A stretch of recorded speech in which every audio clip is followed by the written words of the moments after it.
Good morning, everyone. We're going to go ahead and give folks a couple minutes here to log in. It's nice to see some friendly faces. I was just saying during our morning coffee that I didn't think I'd feel this way, but I'm feeling a little nostalgic today. Usually we do this in person, and it's a great opportunity to see people that you may not see any other day of the year, or former colleagues, old friends, and give hugs and a smile. And I'm missing that a little bit today. So for what it's worth, I miss you all out there.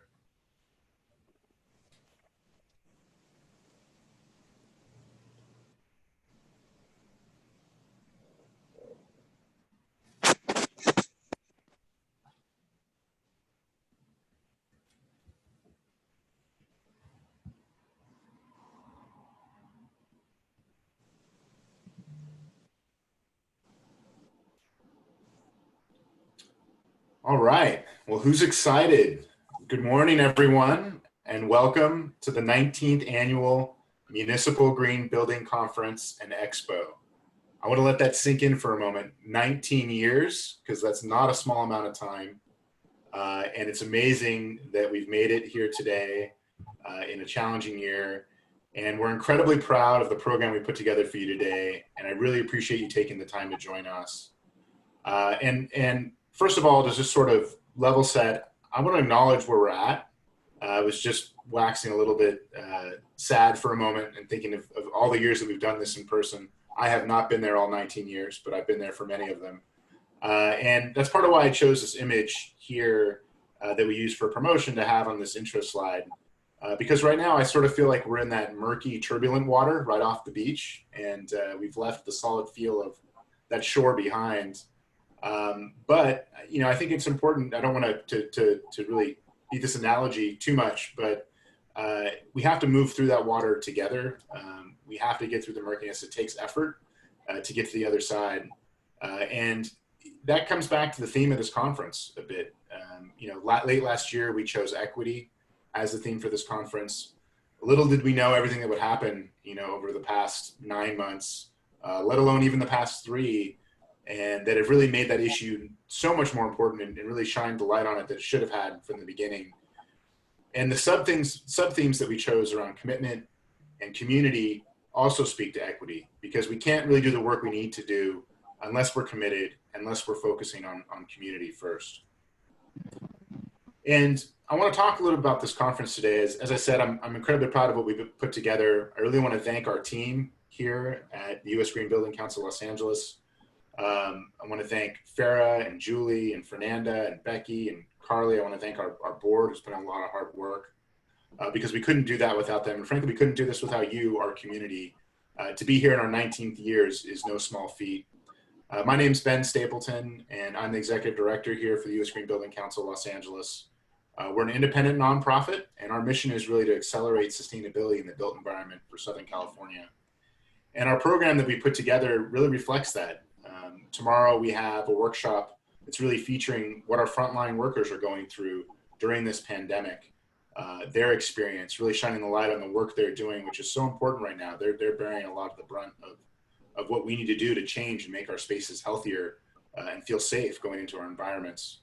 We're also featuring a workshop highlighting a new program that we're launching this fall to really train gardeners on how to use native plants properly and how to do drought-tolerant landscaping in a way that can be maintained. We want to prop up those workers, so sole proprietor gardeners, and give them the tools so that they can live a more sustainable life, just like we've done in our Green Janitors Education Program.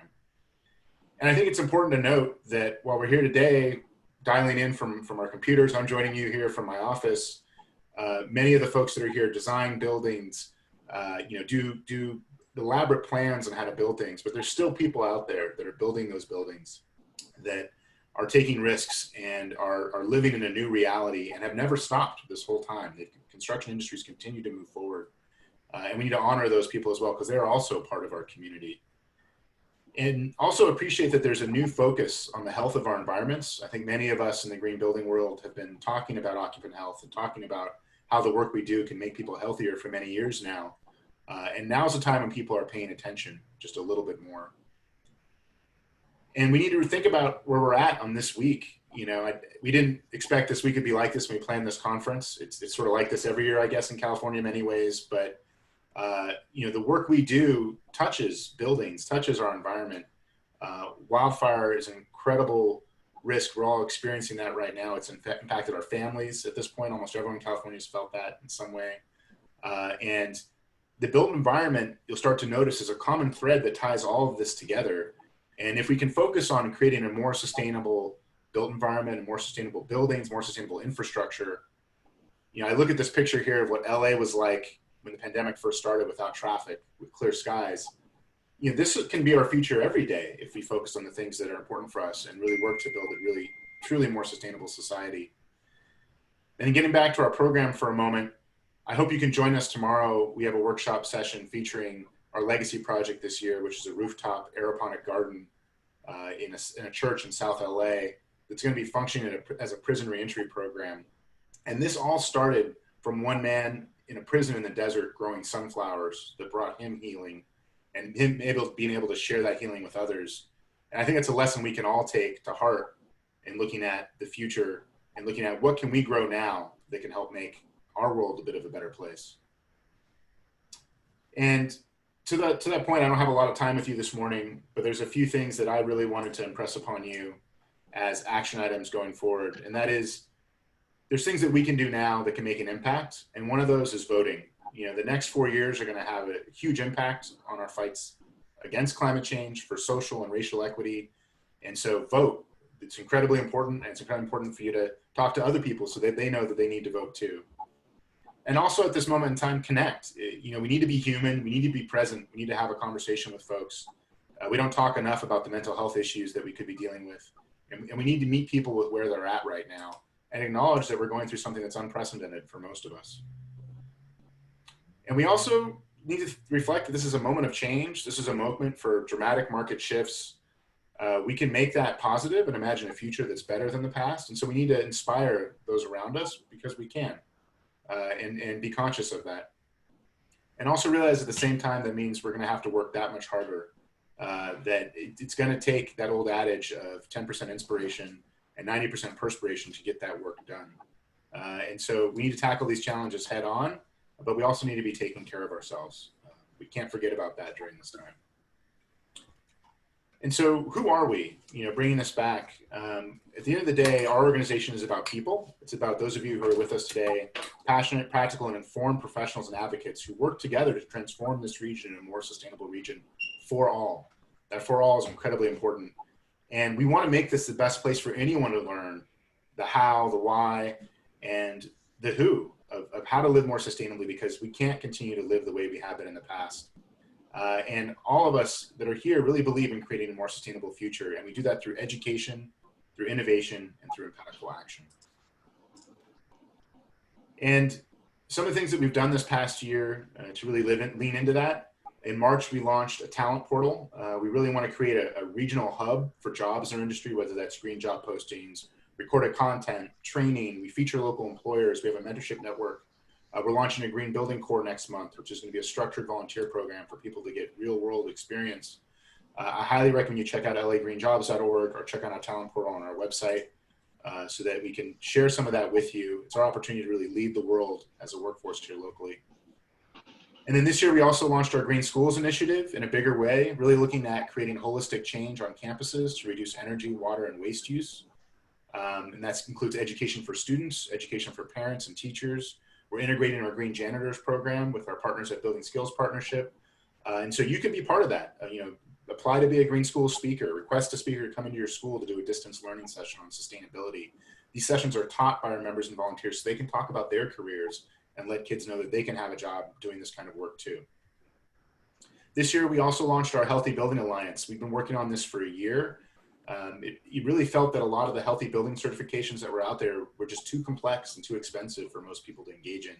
So what we created is a commitment. It's not a certification, but it's something that all building owners, tenants, and individuals can make to provide healthy and resilient spaces to live, work, and play. And so you can make this commitment for your office, for your building, for a retail space. Any tenant or building owner can make this commitment to air quality, green cleaning, providing access to nature, inspiring movement, and doing annual water testing. And this will create valuable building level data for us to bring investment here locally to make a positive impact. This year is also the second year of our Net Zero Accelerator. I'm really proud of our 2020 cohort. We've got an amazing group of companies. We had over 160 applicants from around the world. And in this program, we're looking to pilot and promote technologies that can make an impact today in our buildings to help us get to a net positive future. And you can be involved in this as an advisor or as a pilot partner. These companies are doing some amazing things. We don't have to wait for the future to do this. These technologies are here now. They just need to be implemented at scale. And lastly, that comes to really what you can do on a day-to-day basis. We have committees that meet monthly on a variety of issues, whether that's building decarbonization or green schools, corporate sustainability or advocacy. Our legacy project that I mentioned earlier, that's actually built by volunteers here in our organization. Our Women in Green Group, no surprise, is our biggest and strongest committee that's really doing work all the time. Emerging professionals here lifting up the next generation of leadership and talent. And our construction committee, which this year has made amazing progress on really addressing the issue of construction waste here in the greater LA region. And I hope you can join us this evening from 5 to 6. Many of our branches and our committees will be hosting happy hours. And that's an opportunity for you to meet the folks who are involved in those groups and learn a little bit about what they're doing. And what would an event be without a little bit of fun and art? I think it's so important to make sure we integrate that into all aspects of our life. I hope you can join us from 4:30 to 5 o'clock today with the Reverend Sean Amos. In looking at different musical acts we could have had for the conference today. Sure, we talked to Bono. Yeah, we talked to Sting, but it was the Reverend Sean Amos that I felt like was really going to bring it home for us at the end of the day. And so I hope you can join for a little bit of blues, roots rock, and gospel that he can share with us. And if you appreciate our content and if you really believe in green buildings, I'd ask, please consider donating to us by texting GREEN to 707070. We have a small nonprofit team and we're doing way more work than we should, but we're doing it because we believe, and your support, even if it's a little bit, can mean a lot to us. And I'd be remiss if I didn't say thank you to our annual sponsors. They support the work that we do on a day-to-day basis. Thank you to our sponsors for this conference. You'll see a lot of familiar names here. We couldn't have done this without them, especially in a difficult and challenging year like we've had this year. I also want to say thank you to our exhibitors in learning with us through this experience that we're having today and staying committed. We're excited about the opportunity for you to be able to engage with them. Please go visit the exhibit hall. We've got some great content there. A lot of them are doing live streaming sessions. We have a scavenger hunt you can participate in, but I hope you can go visit our exhibit hall and visit some of these exhibitors. And I also want to say thank you to our community partners. We've got a great group of organizations here. Really thank you to Julie DeBrow for helping to put all that outreach together and bring this community together in this way with all these other groups. But we enjoy working with you on a day-to-day basis as well, as we can't do the work we do on our own. It's all being part of a bigger system and network. So in closing, I really want to just stress, this is our opportunity to be engaged. Our way out of this is together. It's through that hard work. It's through inspiring each other. And that perspiration also as we get through the murky water to the clear water on the other side. So I would encourage you to become a member, to join a committee, be a mentor, volunteer, support an initiative that speaks to and inspires you, and ultimately build yourself because that's what's going to shape the future. And with that, I would like to introduce Jeff Walker, who's the Vice President of Customer Solutions for SoCalGas. Jeff and his team deliver products, programs, and services to meet SoCalGas's customers' energy needs. Jeff has been at SoCalGas for more than 25 years, where he's held a variety of positions. He's also a member of the Martin Luther King Jr. Community Health Foundation Board of Directors and a member of the Chrysalis Board of Directors. And I want to say also that up until this year, for every year, we've had this event at the SoCalGas Energy Resource Center in Downey. And they've always donated that to us for free. And so we couldn't be where we are without their support. So I want to say thank you for all their support over these years. Jeff, are you there? I'd like to turn it over to you to intro our keynote. Thank you, Ben. Can you hear me okay, everyone? Yeah, we can hear you. Okay. Well, first off, just want to say welcome to the Municipal Green Building Conference and Expo this year. The conference's theme this year of equity and inclusion, very much in alignment with my current role as Vice President at SoCalGas, and is consistent with our thinking at SoCalGas overall.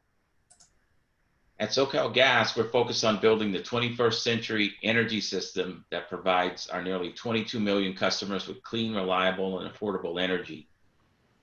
Having access to this affordable energy is particularly important to those economically disadvantaged, which is about 30% of our residential customer base. And this is especially true during economically impacting times like this. I think we'd all agree on that. Our vision at SoCalGas is to become the cleanest gas utility in North America, delivering affordable and increasingly renewable energy to customers. In support of that vision, we've committed to deliver 5% of renewable natural gas into our system by 2022 and 20% by 2030. As many of you know, renewable natural gas is produced from waste streams, and it can reduce greenhouse gas emissions because it takes more climate pollution out of the air than it emits. We're using our waste streams to create energy for our beneficial use. It's what's called the circular economy. And in addition to renewable natural gas, or RNG for short, we're looking for other ways to help California reach its ambitious climate goals with clean, renewable hydrogen and carbon capture, utilization, and sequestration. I think it's critically important that we meet these decarbonization goals. I think we all probably feel that way. Every one of us should have access to clean, affordable, and always available energy, regardless of the economic condition we're in. And working together, we can all make that happen. In keeping with this year's conference theme, we fully support sustainability and economic justice, really important concepts. SoCalGas has suspended service disconnections until further notice, which means customers will not have their natural gas turned off due to non-payment. We also don't charge late fees to residential customers, and we've waived late fees for small business customers at this time. All that said, I want to get to the main reason that I'm here today. I have the distinct pleasure of introducing Kat Taylor. I can think of no one who better exemplifies equity, inclusion, and social justice than Kat.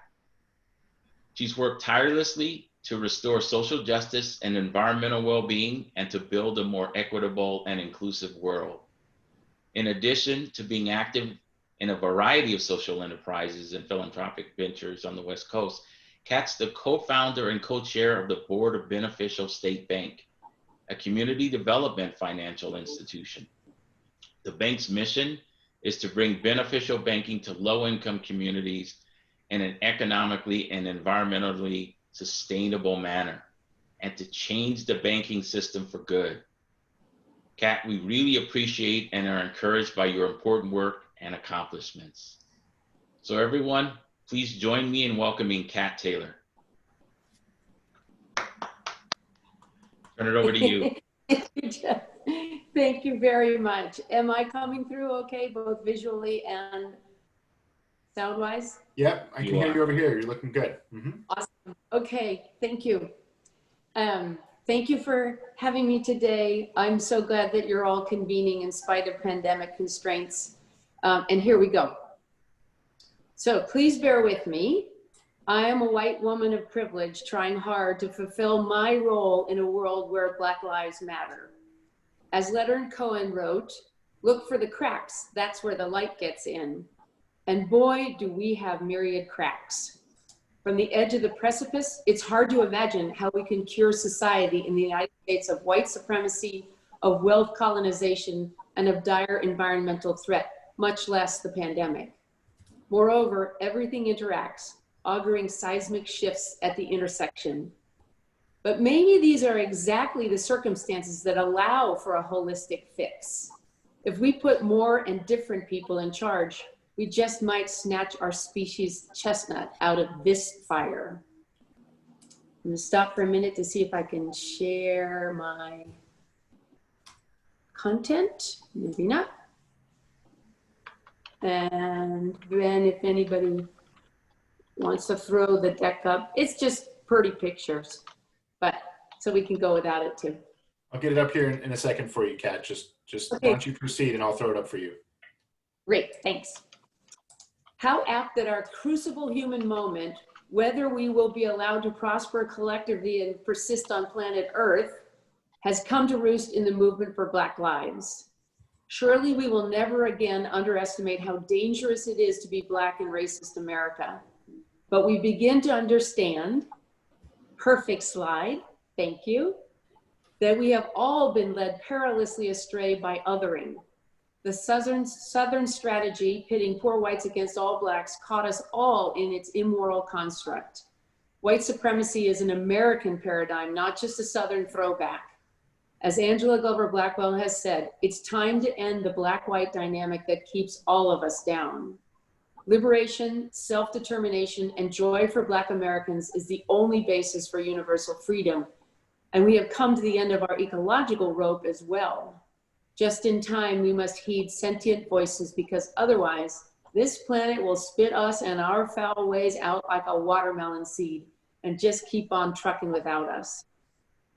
Mass protest movements at present show how we might achieve a transfer of power sufficient to this task. So many constituencies in America who have endured oppression are called to the streets in their intersectionality. They represent our challenging national legacy. The enslavement of Africans and then terror under Jim Crow and mass incarceration to achieve a young nation's economic hegemony, the theft of ancestral lands through Native genocide and torture, the patriarchal denial of reproductive freedom, individual liberties, and economic parity, the rendering to second-class citizenry by xenophobia and demand for cheap labor, the persecution based on sexual identity.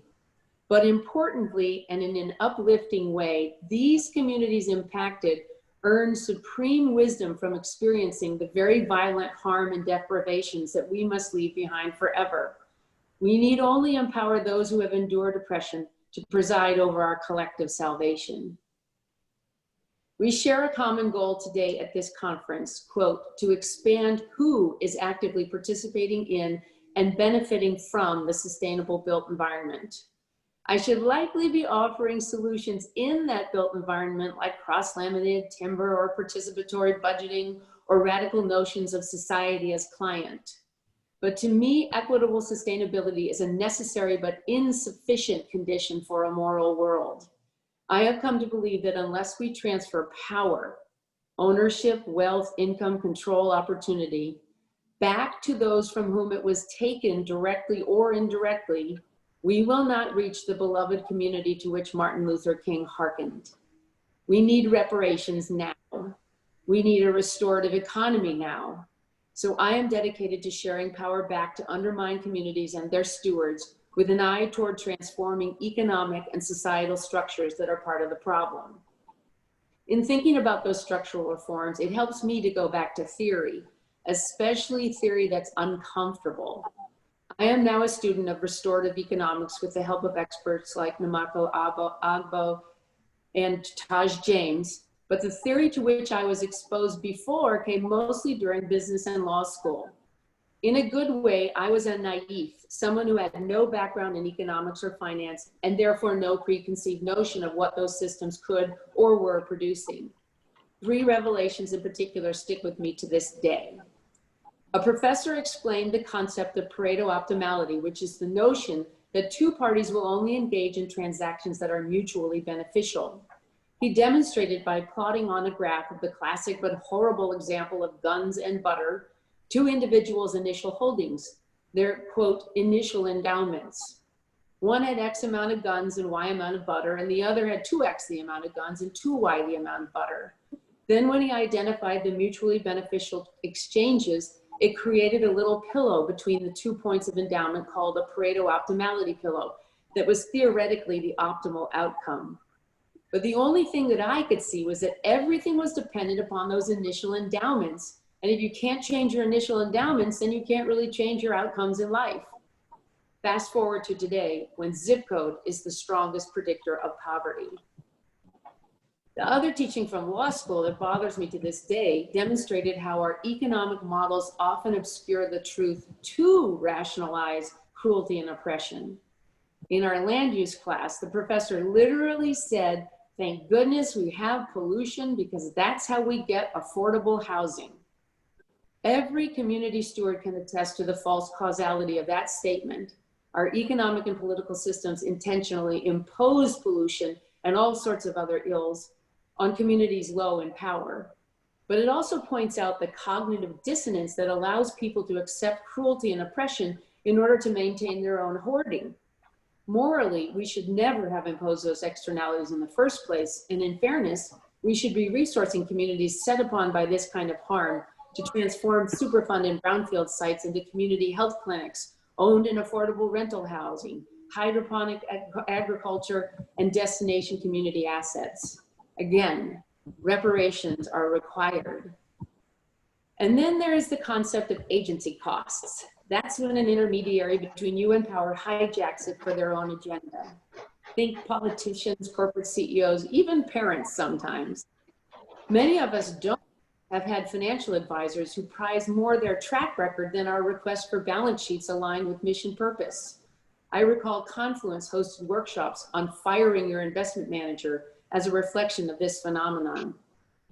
Yet for conventional philanthropy, the 95%, the assets, are having so much more impact than the 5%, that grant making, and that's not usually managed to mission by the intermediaries. We will never clean up that kind of philanthropy. With that kind of philanthropy, the harm done investing in fossil fuels, private prisons, and predatory finance. That tail will never wag that dog. I really had no assets until my husband became an investor and realized a lot of success. A full interrogation into the source of that wealth awaits me yet, but we are on the journey. At first, we practiced classic grant making, but increasingly wanted to have more impact for all the reasons cited before. About 20 years ago, we decided to focus on 3 big systems that need radical transformation: money, food, and governance, and to create operating entities at the heart of each to gain the insights of a real actor in the system. If you would be so kind. Perfect, thank you. First, we started Beneficial State Bank, a triple bottom line social enterprise mandated to produce social justice and environmental well-being in equal measure to financial sustainability. BSB has grown to be $1 billion in assets and is owned by a foundation to keep its alignment with mission and to reinvest profits in the communities that we serve. We are also trying to give back agency and accountability to depositors so that with them we can change the banking system for good. That's our calling. But it turns out there's no amount of debt that overcomes the reality of not having equity. American society has stripped Black and brown communities of so much wealth that they have virtually no buffer against which to borrow. We can and still do a lot of good in increasing access to bank finance while keeping people aligned in their deposits. But a bank is not the only or best way to create wealth among those deprived of those initial endowments in the first place.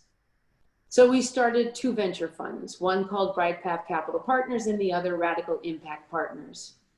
Bright Path and Radical also focus on the good food, good money, and as well good natural capital, with the investment thesis that transformative mission impact is the basis of competitive returns. Mission comes first. But less than 2% of venture funding goes to women or BIPOC entrepreneurs. We are making headway shifting the access to venture funding, but once again, lack of initial endowments disadvantages BIPOC and women-led teams. They can't bootstrap capital to begin. They lack social capital to gain entry to decisioners. They have poor credentialing like advanced degrees to compete for audience. They suffer the implicit bias against diverse teams, which are perceived off the bat to be disadvantaged in the marketplace. And this discrimination really affects the allocation of capital for social good. In 2018, the top 10 financings overall went to gaming, vaping, and rideshare, in contrast to the top financings of BIPOC and women-led companies that address healthcare, communications, and education. Still, we persist in changing venture capital for good, but we have to do more. We need reform of philanthropy. Charity is really an admission of failure if you think about it. If we ran society right in the first place, no one would need charity because they would have good initial endowments, control over assets, and therefore power and opportunity and self-determination. Moreover, philanthropy, like loans and investments, are vestiges of colonial power in white hands that must, in Edgar Villanueva's parlance, be decolonized. We are beyond just tinkering around with the rules of philanthropy in terms of grant making. We seek that charitable assets be managed by, invested in, and transferred to community stewards where the hurt is worst. As we speak, we are workshopping the use of donor-advised funds and opportunity zones to create community and individual ownership of critical community assets. Give them the assets and get out of the way is our mantra. Then we engaged about as fully as possible in the political system, as you might have noted in this last primary season. A top priority, no matter what party you frequent, is to take back our democracy. The undermining of the post office being just the latest attack against government of, by, and for the people. We cannot survive 4 more years of white supremacy, race baiting, and authoritarian rule. Yet no matter who leads at the top, politics is still in the economic forces until true campaign finance reform can be won and done. Ultimately, eliminating moneyed interests from politics to restore democracy is the sine qua non, and so we battle on. In none of this work do we go it alone. We are not endowed with the wisdom to do so. We work alongside allies and directed by new leadership that comes from the most affected communities. As Professor Peniel E. Joseph writes, until the most marginalized among us, the trans teenagers traumatized by dehumanizing legislation, the Latina and queer youth with no access to HIV treatment, the single Black women struggling to raise their children while holding down 3 jobs, are recognized as part of our collective American family, we all remain imprisoned. The leaders among the marginalized in particular have the better plan for all. Look to the outsiders from whence our true help shall come. They know the way out of our mess. Next slide, please. It is those outside the system, massive numbers of them now, who deeply understand that while the US economy has been an incredible wealth machine, that wealth has redounded to fewer and fewer households and has been actively stolen from Black, brown, and young Americans. As Warren Buffett notes, GDP has doubled 7 times in his lifetime, and most of that went to him or those privileged like him. Recently, a fellow on Twitter wondered, how is it when we only buy what we need, the economy crashes? Up to 1/3 of urban residents are now considered Alices, asset limited, income constrained, yet employed. How is it also that anyone working 40 hours a week can be destitute? Yet out of this grotesque economic inequity come insights. Those outsiders know which way salvation lies. They also know, as futurists even in the optimist camp will tell you, that we must go through breakdown to get to breakthrough. All but the self-promoting electeds and business super predators concede the need for a new vision for humanity in our time. Muhammad Yunus, the founder of the Grameen Bank and other economic innovations, recently told me that he is working in coalition to design a new civilization. Nothing less than that will suffice. For him, it's a society that yields 0 poverty, 0 unemployment, and 0 carbon. We can all imagine our own version. To me, manifestos like that of Black Lives Matter encompass the best of our country while mitigating for the worst of our history. To end the war on Black people, to create reparations for historic harms, to divest and invest according to common values, to ensure economic justice, to accord community control, and to share political power. These commitments recognize that poverty is not self-generated. It derives from the excesses of an economic system. That capital has been beating up on labor for centuries, and labor is, after all, just people. That when everybody owns a little bit of something, we all thrive, and when anybody owns too much of anything, we suffer. That business needs to observe universal rules of social justice and environmental well-being, not the other way around. That defunding police and refunding community-based interventions is imperative. These reforms work outside and inside the system, and they have moral standing. But how can they come about? I believe these reforms will stem ultimately from a mutualism that harvests the power of network effects. Simplistically, mutualism just means a grand awakening that we are all in this life together. We know we won't get out of it alive, but we are learning that it will be a truly magnificent journey only when everyone thrives. Culturally, mutualism holds against anyone's efforts to undermine or cheat, because we all know what goes around comes around. The ubiquity of sayings like that hints to me that we hold the DNA of mutualism unconsciously, just awaiting crisis and charismatic leadership sufficient to finally admit we need each other. Truly accepting our collective belonging and mutualism would go a long way toward getting rid of othering, and network effects might present another way beyond government or philanthropy that wealth could actually be shared equitably. A network effect is created when the value of a given network increases as each member joins. The network therefore becomes self-fulfilling. The more members who join, the more value creation the network realizes, and therefore the more members who want to join. Early examples of the network effect, of course, include the telephone, the internet, even electoral politics itself. But we are seeing network effects created exponentially versus the past due to the facilitation of the internet and nearly ubiquitous global computing power. And they can pop up rather rapidly, like the Arab Spring. In fact, there are estimates that a mere 300 affinity groups could amass 2 billion constituents, the same number as Facebook has users, in a relative jiffy. Networks can also experience a reverse network effect, and therein lies an opportunity for mutualism. We are not starting from scratch. We have multiple existing network effects. Mutualism could be the way that beneficial network effects are protected and deleterious ones are disbanded. So what if we took up our power of joining and defecting and used it to reallocate resources, especially wealth in society? We are the sleeping giant at the heart of every network effect, and the science of networks know it.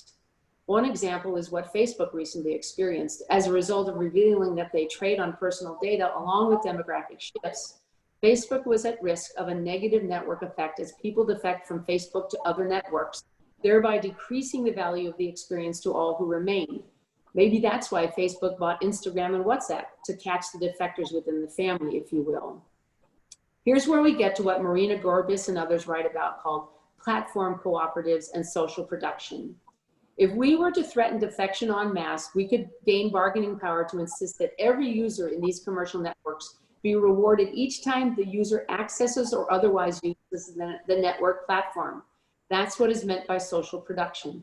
In this way, shoppers on Amazon through their purchases, or members of Facebook through their sharings, or searchers on Google through their queries could earn a micro share of the company. That's what's called social compensation. Blockchain makes creating and monitoring those micro shares now ever more feasible. This would begin to affect a reallocation of resources among participants in network effects. Even those excluded from ownership by lack of wealth could begin to create it by mere participation.